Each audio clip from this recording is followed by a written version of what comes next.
ఇక్కడ మీరు చూస్తే ఉత్తరాంధ్ర డిస్ట్రిక్ట్స్ లో వాటర్ షార్టేజ్ ఉంది, రెయిన్ఫాల్ ఎక్కువ ఉంటుంది. దానికి కారణం ఇరిగేషన్ ఇన్ఫ్రాస్ట్రక్చర్ తక్కువ ఉండడం. అక్కడ గడ్డల మధ్యలో కూడా చెక్ డ్యాములు కట్టగలిగితే నీళ్లు వచ్చే పరిస్థితి వస్తుంది.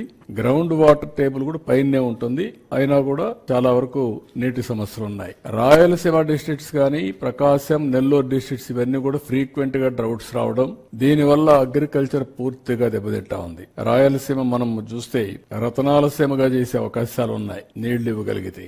ఇటీవల ఒకప్పుడు అనంతపురం జిల్లా లోయెస్ట్ పర్ క్యాపిటల్ ఇన్కమ్ ఇటీవల కాలం 4-5కు వచ్చేసింది. ఈ హార్టికల్చర్ ఇవన్నీ వచ్చిన తర్వాత బాగా పికప్ అవుతుంది. రేపు రాబోయే రోజు నీళ్లు వస్తే రాయలసీమ ఏదైతే బాగా డెల్టా కంటే కూడా ఎక్కువ ఆదాయం వచ్చే పరిస్థితి వస్తుంది.